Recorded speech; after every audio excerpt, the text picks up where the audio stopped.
Another day of rewatching Don't Hug Me, I'm Scared. It's so fun to rewatch it over and over, you know? Ooh, one dead fly. One dead fly.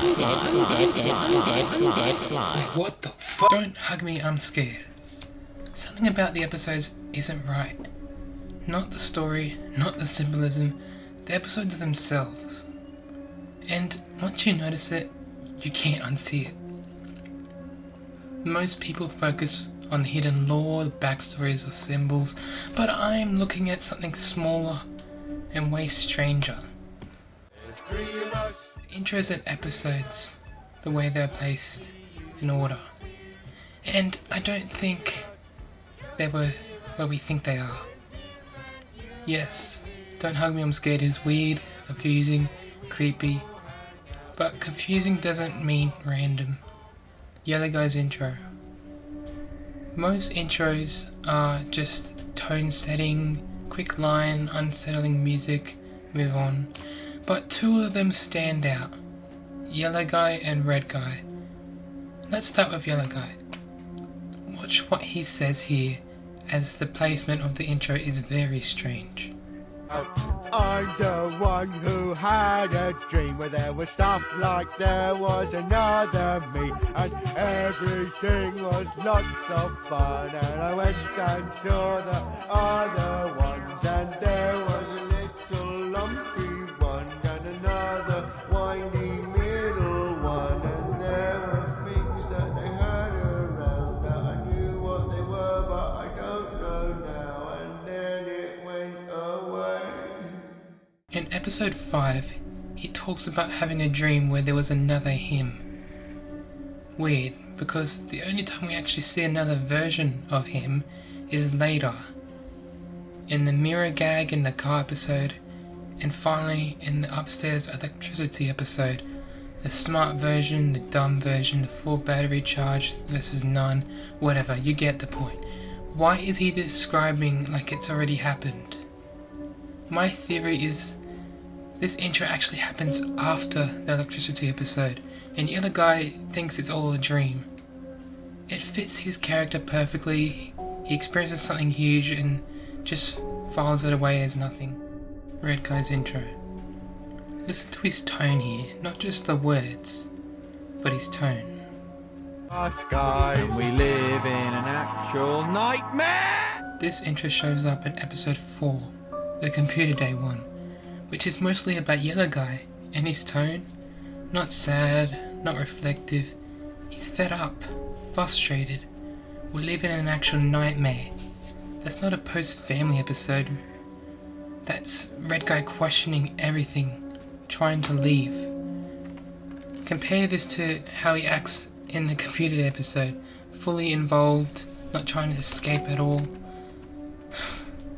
The intros in the episodes don't match, and that mismatch, that's the pattern that this keeps repeating.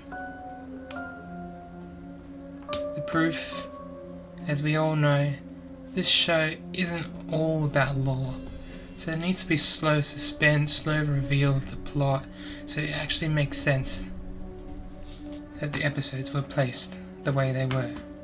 But that's the point. It was placed for a slow reveal as a TV show. The plot twist of Leslie doesn't mean that that's the actual timeline of how everything happens. It's not confirmed, leading to my theory of the orders are wrong. What's the real order? Well, I started looking into 3 things: character behavior, relationship changes, and what they've actually learnt. The episode order theory. So, trying to piece the puzzles together, I've decided these, personally just for me, you guys can make your own theories, but this is my video. Anyways, here's what I think the actual order is. Let's start with episode 1, about getting jobs. Episode 1 still feels like episode 1, mainly because everyone acts like their baseline selves. Red Guy doesn't care, Dark questions things, Yellow Guy follows along, clean starting point. But after that, I have the Computer Day episode, then the Family episode, but let's be honest, it doesn't really matter if they're before or after, as it doesn't impact my theory here. So, let me just quickly go over why I think that the friendship is before the family, even though they were released as family first.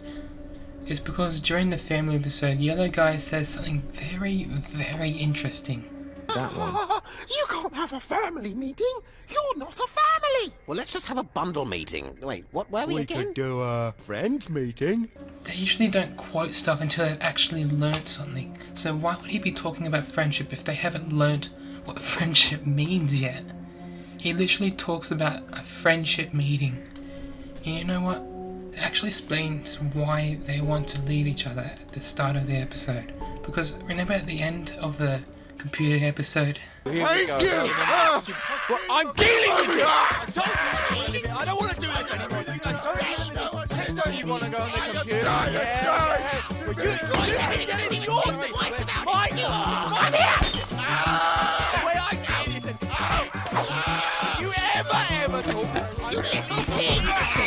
Get back to me! Get away! You're moron! I'll kill you! Oh, really?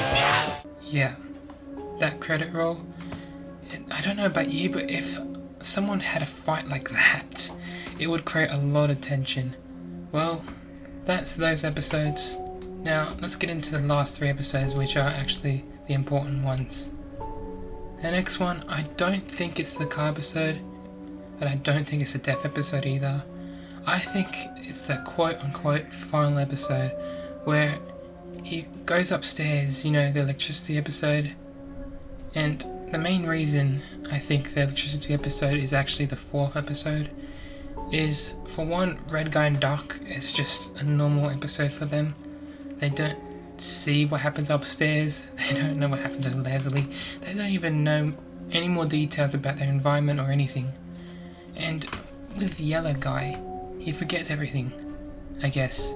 You can say he forgets everything, but as I said before, he thinks it was all a dream. He doesn't think it's real. He doesn't think it about much. That's why it comes into play how he sees himself, but he doesn't remember what happened with the other self. But it's not just that. That's not the only reason. It's due to Red Guy and Doc's relationship at the end of the quote-unquote final episode. Let me just show you what I mean.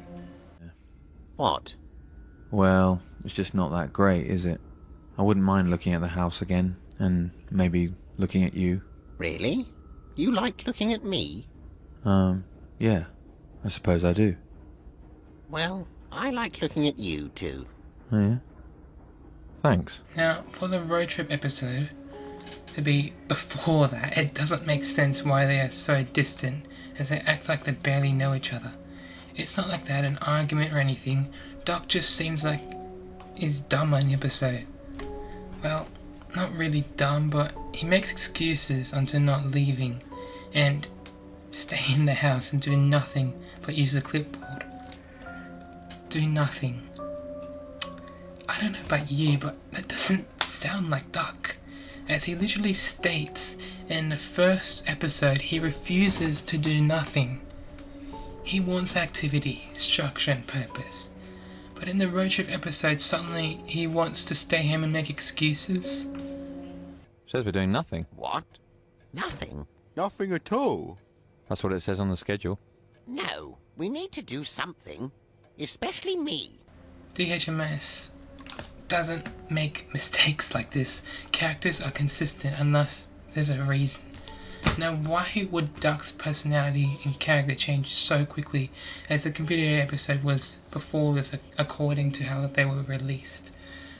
This leads to the whole reason why I made this video. And I know many people believe and said this already, but I am expanding on the theory that Doc died in the funeral episode.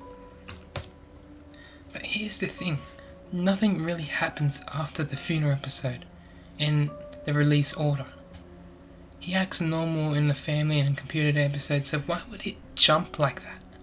That's because the episode he dies in is the second last episode, not the second episode. It makes complete sense. His catchphrases, his personality, his relationship between the main group is different because that is not Duck. It's the claymation character all along. He's designed not want to leave. I guess you could say it's all the characters, but that's not the point. The point is he doesn't say his catchphrase. He has little to no relationship with any of the characters in that episode. I know what you guys are thinking. Oh, it's just a fly. No. Every time, every bug, Duck is called a pesky bee. And you might think, oh, that's just the web series, the web episodes. No. Not the TV show. No. Wrong again. Wrong-o. In the Friendship Computer Day episode, he says a line that is very interesting. Got him. Pesky bee. So no, it's not a web series thing. The original Duck is dead and they tried to cover it up by swapping the episodes around so nothing looks abnormal. I don't know about you, but I think that's case closed, this theory's done. But there's one more thing I want to point out. I don't know about you, but I've been watching a lot of reactors giving their own opinions, not a theory video, just speaking out stuff, no research. But there was this one guy named Steven Z. Killer pointing out what people normally ignore. And that's him saying he was confused about the road trip episode leaning into the quote-unquote final episode.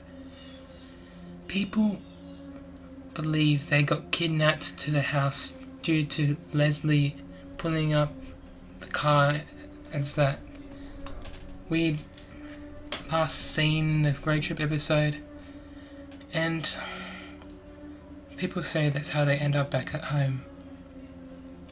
As she literally says at the end of the episode, they always go back at home. But the more I think about it, the more I feel like that's not what happened. They left that world, so unless she was aggressive and dragged them all there, or using some sleeping gas, I don't know, she couldn't have done that on her own.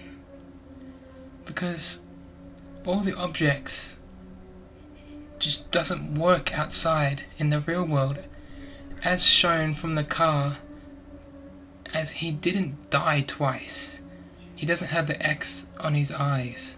He was just frozen in place as he wasn't in the prison anymore in that world. Well, now I could be wrong, but this is my theory on why the final episode is the road trip episode. Actually, I'm going to set you guys a challenge for you.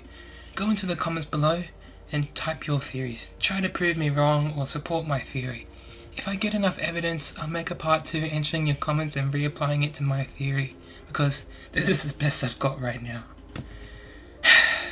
And I feel like this is really interesting. It's nothing to do with the lore and the backstories that I've seen, but yeah, that's the thing, that I haven't seen anybody really talk about the order being wrong. So that's very interesting to think about. And I would just like to leave it off with one key thing. People just assume that Don't Hug Me, I'm Scared is unsettling, filled with coincidences. But the truth is, in Don't Hug Me, I'm Scared, there are never coincidences. I want you to think about that. And I'll see you guys in the next one. Peace out.